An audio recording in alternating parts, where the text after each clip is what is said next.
வணக்கம் நண்பர்களே, நான் ஈஸ்வரன் பேசுகிறேன். நம்ம சிங்கப்பூர்லேருந்து பணம் அனுப்புகிறோம் ஊருக்கு. இப்போ நிறைய பேர் இங்கே வேலை செய்கிறாங்க இல்லையா, மற்ற நாடுகள்லேருந்து. அவங்கெல்லாம் என்ன பண்ணுவாங்க, மாதம் மாதம் ஊருக்கு பணம் அனுப்புவாங்க. அதில் சில பேர் என்ன பண்ணுவாங்கன்னா, அவங்களுக்கு தெரிஞ்சவங்க யாராவது இருப்பாங்க. அந்த நண்பர் என்ன பண்ணுவார், இந்த மாதிரி நிறையா ஒர்க்கர்ஸ் கிட்ட கலெக்ட் பண்ணுவார். பணத்தை கொடுங்க, நான் உங்களுக்கு ஊரில் யாருக்கு பணம் போகணுமோ அவங்களுக்கு நான் கொடுத்துட்றேன் அப்படிம்பார். ஸோ இந்த மாதிரி நிறைய பேர் பணம் கொடுப்பாங்க இவர்கிட்ட. இவர் அதை வாங்கிட்டு ஊரில் அவருடைய நண்பர் யாராவது இருப்பாங்க, சொந்தக்காரங்க, அவங்கள விட்டு இன்னாருக்கு இவ்வளோ பணம் கொடுத்துருங்க அப்படிம்பார். இது இதுக்கு பேர் ஹவாலான்னு பேர். அதாவது உண்டியல்னு சொல்கிறோம் இல்லையா, ஹவாலான்னு பேர் இதுக்கு. ஆனால் இது சட்டப்படி குற்றம். இது சட்டப்படி குற்றம். அதாவது லைசன்ஸ் இல்லாமல் பண்ணாங்கன்னா. ஹவாலாங்கிற பேருக்கு என்ன ஒரு பொருள்னு கேட்டிங்கன்னா, ட்ரஸ்ட்டு, நம்பிக்கை அப்படின்னு சொல்லலாம். ஆனால் இது அவங்க லைசன்ஸ் வாங்கணும். சிங்கப்பூரில் மானிட்டரி அத்தாரிட்டி ஆஃப் சிங்கப்பூர்னு இருக்குது. அது இந்தியாவில் எப்படி ரிசர்வ் பேங்க்கோ அது மாதிரி இது சென்ட்ரல் பேங்க் மாதிரி. அவங்கள்ட்ட லைசன்ஸ் வாங்கணும். அதுக்கு சில கண்டிஷன்ஸ்லாம் இருக்குது. இவ்வளோ கேபிட்டல் இருக்கணும், இவ்வளோ எந்த கன்விக்ஷனும் இருக்கக்கூடாது, அது மாதிரி நிறைய இருக்குது. அதெல்லாம் சாட்டிஸ்ஃபை பண்ணாங்கன்னா அவங்களுக்கு மேஜர் மணி ட்ரான்ஸ்ஃபர் இன்ஸ்டிடியூஷன் அப்படிங்கிற ஒரு லைசன்ஸ் கொடுப்பாங்க. ஸோ இந்த மாதிரி நீங்கள் பணம் அனுப்பணும்னு ஆசைப்பட்டீங்கனாக்க, அதாவது இவ்வளோ நாளாக அனுப்பிச்சிருப்பீங்க அந்த நண்பர் மூலம், அது சேஃப் கிடையாது. எனி டைம் பிரச்சனை வரும், சேஃப் கிடையாது. எவ்ரி மந்த் அவர் ஊரில் பணத்தை கொடுத்துருவார், அது வேறு விஷயம். ஏன்னா நீங்கள் அனுப்புறது ஒரு $500 $600 அந்த மாதிரி சிறு சிறு தொகையாக தான் இருக்கும்.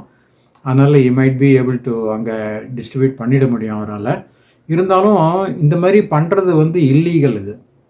ஏன்னா நம்ம ஒரு லைசன்ஸ் இல்லாத ஆள்கிட்ட கொடுக்குறோம். ஸோ தட் மீன்ஸ் நம்ம அந்த அவரை நம்ம ஆதரிக்கிற மாதிரி ஆகிடும். அதாவது லைசன்ஸ் இல்லாமல் ஒரு இல்லீகல் வேலை செய்கிறார் அவர், அதுக்கு நம்ம ஆதரவு கொடுக்குற மாதிரி ஆகிடும். அதுவும் குற்றம்.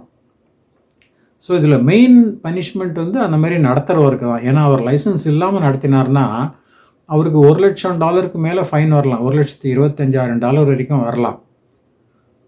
அது தவிர ஜெயில் தண்டனையே வரலாம். சில மாதங்களோ இல்லை சில ஆண்டுகளோ கூட வரலாம் அவருக்கு. ஸோ இது பேமெண்ட் சர்வீசஸ் ஆக்ட்னு 2019 தான் இந்த மாதிரிலாம் கொஞ்சம் ரெகுலரைஸ் பண்ணாங்க. ஏன்னா அதுக்கு முன்னால் பார்த்தீங்கன்னா கண்ணாபுனான்னு நினச்சவெல்லாம் ரெமிட்டன்ஸ் ஏஜென்ட்டு. அதில் சில பேர் பார்த்தீங்கன்னா அந்த வீடு வாங்கிறதுக்கு அப்படின்னு சொல்லிட்டு பெரிய தொகையெல்லாம் கடன் வாங்கி கொடுப்பாங்க இவர்கிட்ட. அது ஊரில் டிஸ்ட்ரிபியூட் பண்ணிட்டுங்க, எங்கள் அம்மாட்ட கொடுத்துருங்க, அப்பாட்ட கொடுத்துருங்க, $20,000 $30,000 ஒரே ஆளே கொடுப்பாரு. ஸோ அது என்ன ஆகிறதுக்கு சான்ஸ் இருக்குன்னா, அவர் அந்த பணத்தை கையாடல் பண்ணிடலாம். ஸோ இந்த மாதிரி நம்ம பணம் அனுப்புகிறோம் இல்லையா, அனுப்புகிறவங்களுக்கு என்ன டேஞ்சர்னு கேட்டிங்கன்னா, அவர் அந்த பணத்தை கொடுக்காம ஏமாத்திடலாம். ஸோ அப்போ நமக்கு லாஸு. செகண்ட் அவர் பிடிபட்டாக கவர்மெண்ட் எல்லாரையும் நோண்டுவான். யார் யார் மூலம் யாரெல்லாம் உங்ககிட்ட பணம் கொடுக்குறா ரெகுலராக அப்படின்னு சொல்லிட்டு கேட்பாங்க.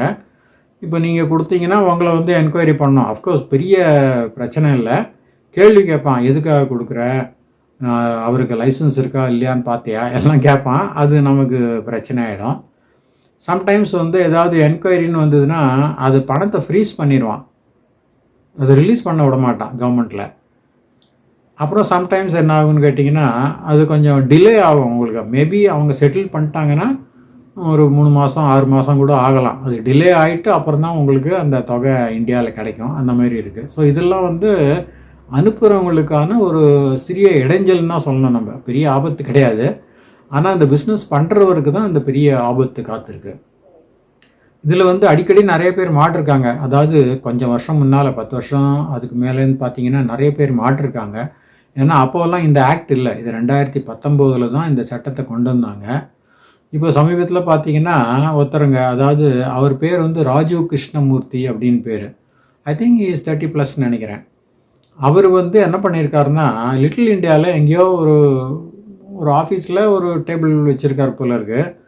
அங்கே வச்சுன்னு அவர் என்ன பண்ணியிருக்காரு, இந்த மாதிரி ஃபாரின் ஒர்க்கர்ஸ் இருக்காங்க இல்லையா, அவங்கள்ட்டேருந்து பணத்தை கலெக்ட் பண்ணி ஊருக்கு நான் உங்களுக்கு டிஸ்ட்ரிபியூட் பண்ணுறேன் அப்படின்னு சொல்லிட்டு பண்ணியிருக்காரு. ரொம்ப வருஷமாக இல்லை, இவர் பண்ணது ஒரு 3 மாதம் தான் பண்ணியிருக்காரு. 2025 ஐ திங்க் ஜான்வரி டு ஏப்ரலில் ஏதோ பண்ணியிருக்காரு, 3-4 மாதம் தான் பண்ணியிருக்காரு. ஆனால் அவர் பண்ண தொகை வந்து பெரிய தொகை, $28 மில்லியன்.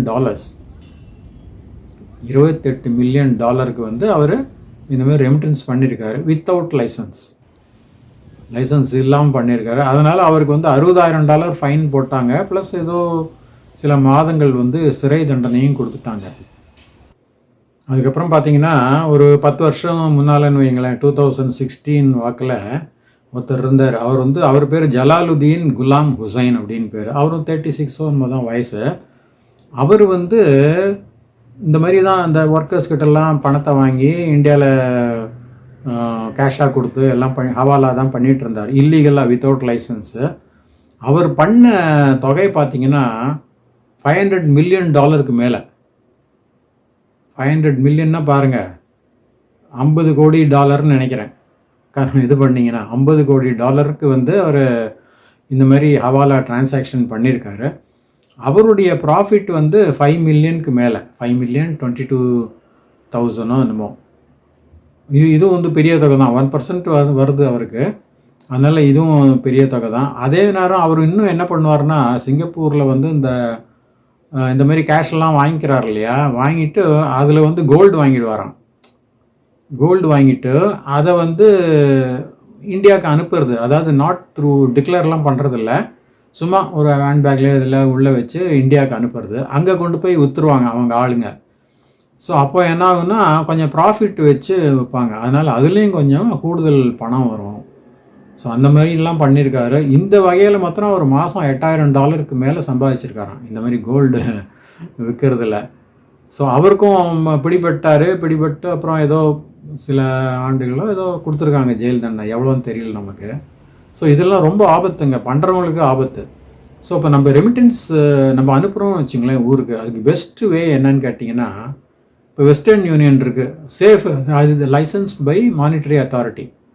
அதனால் ஏன்னா அவங்க ஆஃபீஸெல்லாம் நிறையா பிரான்ச் வச்சுருக்காங்க, பெரிய டேபிள் சேர்லாம் போட்டு ஃபேன்லாம் போட்டு ஸ்டாஃப்லாம் போட்டு, ஸோ லைசன்ஸோடு தான் அவங்க பண்ணுறாங்க. அங்கே நீங்கள் சேஃபாக பண்ணலாம். அப்படி இல்லைன்னா நிறையா இந்தியன் பேங்க்ஸ் இருக்குது, இந்தியன் பேங்க் இருக்குது, ஐஓபி இருக்குது, UCO bank, state bank, ICICI எல்லாமே சிங்கப்பூரில் இருக்குது. அங்கே போயிட்டு நீங்கள் வந்து ஊருக்கு பணம் அனுப்பலாம். இன்ஃபேக்ட் இந்த இந்தியன் பேங்க்லலாம் அந்த ஒரு கியோஸ்க் மாதிரி வச்சுருப்பாங்க, அந்த ஏடிஎம் சொல்கிறோம் இல்லையா, அந்த மாதிரி கியோஸ் இருக்கும். ஸோ நீங்கள் சைன்அப் பண்ணிக்கணும். முதல்ல சைன்அப் பண்ணிங்கன்னா ஒரு கார்டு மாதிரி கொடுப்பாங்க. அந்த கார்டை வச்சு நீங்கள் 24 ஹவர்ஸ் எனி டைம் அந்த கியோஸ்கில் போய் நீங்கள் பணத்தை வந்து இந்தியாவுக்கு அனுப்பலாம். எனி பேங்க்குக்கு கூட நீங்கள் அனுப்பலாம், இந்தியன் பேங்க்கில் தான் இருக்கணும்னு கிடையாது இந்தியாவில். Any other bank also you can send. அதேமாதிரி லோக்கல் பேங்க்ஸ்னு பார்த்தீங்கன்னா டிபிஎஸ் இருக்குது, ஓசிபிசி, இதெல்லாம் வந்து ஓவர்சீஸ் ரெமிட்டன்ஸ் அனுப்பும். டிபிஎஸ் தான் பெஸ்ட்டு என்ன கேட்டால். அதாவது டிபிஎஸ் அந்த இன்டர்நெட் பேங்கிங் ஃபெசிலிட்டி வாங்கிக்கணும். நீங்கள் வாங்கினீங்கன்னா அதில் வந்து ஓவர்சீஸ் ரெமிட்டன்ஸ்னு ஒரு ஆப்ஷன் இருக்கும். அதில் போயிட்டு நீங்கள் பேய் க்ரியேட் பண்ணிக்கணும். முதல்ல அந்த அண்ணா யார் அவரோ ஊரில் இருக்கிறோம், அவங்க பேர், அட்ரஸ்ஸு, பேங்க்கு பேர், அக்கௌண்ட் நம்பர் அதெல்லாம் இது பண்ணிவிட்டு நீங்கள் பேய் க்ரியேட் பண்ணிட்டீங்கன்னா ஜஸ்ட் லைக் தட் நீங்கள் வீட்டில் மாஸ்டர் பெட்ரூமில் உட்காந்துன்னு நீங்கள் மிட் நைட்டு கூட நீங்கள் ட்ரான்ஸ்ஃபர் பண்ணலாம். ஸோ அது வந்து மோஸ்ட்லி இப்போ 4 மணி வரைக்கும் தான் கட் ஆஃப் டைம். அது 4 மணிக்குள்ளே பண்ணிங்கன்னா வித்தின் a few minutes அது கிரெடிட் ஆகிடும் அங்கே. ஏன்னா அவங்களுக்கு மெசேஜ் போயிடும், ஃபோன் நம்பர் கொடுத்தீங்கன்னா அவங்களுக்கு ஒரு மெசேஜ் போயிடும். ஸோ அவ்வளோ ஃபாஸ்ட்டாக இருக்குது. இதெல்லாம் இன்னும் சேஃப், உங்களுக்கு சேஃப்டி அதுதான் முக்கியம். எந்த பிரச்சனையும் வராது, யாரும் வந்து கேள்வி கேட்க மாட்டாங்க, குடைய மாட்டாங்க, இல்லை பணம் தங்கிருமோ போய் சேராதோ அப்படிங்கிற பயம்லாம் கிடையவே கிடையாது. அதனால் இந்த மாதிரி போகிறது தான் எல்லாருக்குமே நல்லது. இப்போ வந்து எல்லா நாட்டிலையும் கொஞ்சம் கெடுபிடி பண்ணுறாங்க. ஏன்னா அந்த மணி லாண்ட்ரிங்னு சொல்கிறோம் இல்லையா, அது வந்து சிங்கப்பூரில் பெரிய குற்றம். அதாவது கருப்பு பணத்தை வெள்ளை பணத்தை மாற்றுறாங்க. அதாவது இப்போ இல்லீகலாக ஏதாவது பிஸ்னஸ் பண்ணி பணம் கொண்டிருப்பாங்க, அதை வந்து அவங்களால ஓப்பனாக இது பண்ண முடியாது. ஸோ அதனால என்ன பண்ணுவாங்கன்னா, இது எப்படியாவது பண்ணி அதை வந்து நம்ம லீகலாக வந்த பணம் அப்படின்னு காமிச்சிடணும் அப்படின்னு சொல்லிட்டு அவங்க வந்து இந்த ஹவாலாவையும் யூஸ் பண்ணுறாங்க. இந்த மாதிரி கோல்டு வாங்கி அனுப்புறது அந்த மாதிரி பண்ணி அதன் மூலம் வந்து அவங்க அந்த கருப்பு பணத்தை வெள்ளை பணமாக மாற்றுறதுக்கு முயற்சி பண்ணாங்க. அது வந்து பெரிய குற்றம். இந்த ஊரில் சிங்கப்பூரில் இந்த மாதிரி money laundering, anti money laundering லானே ஒன்று இருக்குது. அதாவது 2004 தான் பாஸ் பண்ணாங்க, ஜூன் வாக்கில்னு நினைக்கிறேன். Anti money laundering and countering financing of terrorism, சிஎஃப்டின்னு பேர். ஏஎம்எல் சிஎஃப்டி அப்படின்னு பேர். இது ரொம்ப கடுமையான சட்டம் இது. இதன்படி யாராவது மாட்டினாங்கன்னா, இதன் கீழே யாராவது மாட்டினாங்கனாக்கா ரொம்ப பிரச்சனை. $2 லட்சம் வரைக்கும் ஃபைனு, 10 வருஷம் வரைக்கும் ஜெயிலு, அந்த மாதிரிலாம் உண்டு. அதனால் இதுலேயும் இந்த மாதிரி நம்ம ரெமிட்டன்ஸ் பண்ணுறோம். சில பேர் பண்ணுவாங்க. அதாவது நான் உனக்கு பெட்டர் ரேட் தரேன்ப்பா, நீ வந்து பேங்க்கில் போனால் இவ்வளோ தான் கொடுப்பான், நான் வந்து உனக்கு 2 வெள்ளி இந்தியன் ருபீஸ்க்கு வந்து $100 எக்ஸ்ட்ரா தரேன் அப்படி இப்படின்னு சொல்லி இது பண்ணுவாங்க. அதுக்கெல்லாம் நம்ம நம்பிடக்கூடாது. ஏன்னா இங்கே டேஞ்சர் இருக்குது. அதாவது முதல்ல போயிடும் அப்படிங்கிற மாதிரி இருக்குது. நம்ம வந்து பெட்டர் ரேட் கிடைக்கும்னு நம்ம எதிர்பார்க்குறோம். நீங்கள் போட்ட முதல் பணமே போயிடுச்சுன்னாக்க அது வந்து ரொம்ப ரொம்ப ஒரு வருந்தத்தக்க விஷயமாயிடும் அது. அதனால் ஊருக்கு பணம் அனுப்புகிறவங்க கொஞ்சம் கவனத்தில் வச்சுக்கணும். அஃப்கோர்ஸ் உங்களுக்கு ரொம்ப நாளாக யாராவது அந்த ஃப்ரெண்டு வந்து ஹெல்ப் பண்ணியிருக்கலாம், ரொம்ப நம்பிக்கையாக இருக்கக்கூடிய ஆளாக தான் இருக்கலாம், நம்பகத்தன்மை நிறையா இருக்கும், ஒரு தடவை கூட அவரை வந்து ஏமாத்தினதில்லை, எல்லாம் இருக்கும். இருந்தாலும் அவர் லைசன்ஸ் இல்லாமல் ஆப்ரேட் பண்ணுறாருன்னா நீங்கள் வந்து அவரை ஆதரிக்கிறத கைவிடணும். ஏன்னா இந்த அபெட்மெண்ட் அப்படின்னு சொல்லலாம். அபெட்மெண்ட்னா என்னன்னு கேட்டிங்கனாக்க, ஒருத்தர் குற்றம் பண்ணுறாரு, அவருக்கு வந்து உதவியாக இன்னொருத்தர் இருக்கார். அந்த இன்னொருத்தர் வந்து அவர் அந்த குற்றத்தை பண்ணலை, இருந்தாலும் இவருக்கு வந்து அவர் ஹெல்ப் பண்ணுறாரு, சப்போர்ட் பண்ணுறாரு, ஆதரிக்கிறார். அந்த மாதிரி இருந்தால் அபட்டார்னு பேர். ஸோ இவர் மேலேயும் அந்த குற்றச்சாட்டுகள் வைக்கப்படும். அதனால் நம்ம நெக்ஸ்ட் டைம் ரெமிட்டன்ஸ் பண்ணும்போது முடிஞ்ச வரைக்கும் டிபிஎஸ் பேங்க்கில் அக்கௌண்ட் ஓப்பன் பண்ணிங்க. ஆல்ரெடி இல்லை ஓசிபிஸ்லேயும் இருக்குது, ஆன்லைன் பேங்கிங் நீங்கள் அப்ளை பண்ணிங்கன்னா அவங்க எல்லாம் கொடுப்பாங்க. செட்டப் பண்ணி நீங்கள் பிரான்ச்சுக்கு போனீங்கன்னா அவங்களே செட்டப் பண்ணி கொடுத்துருவாங்க. பாஸ்வேர்டெல்லாம் நீங்களே கொடுக்கலாம். பண்ணிங்கன்னா வீட்டில் உட்காந்த வாக்கில் நீங்கள் பாட்டில் எந்த விதமான பயமும் இல்லாமல் நீங்கள் ரெமிட்டன்ஸ் பண்ணலாம். அவங்க அங்கே ஊரில் இருக்கிறவங்களுக்கும் எந்த குடைச்சலும் வராது. ஏன்னா it is coming through banking channels. அதனால் 100% லீகல். அதான் நம்ம சொல்கிறோம்.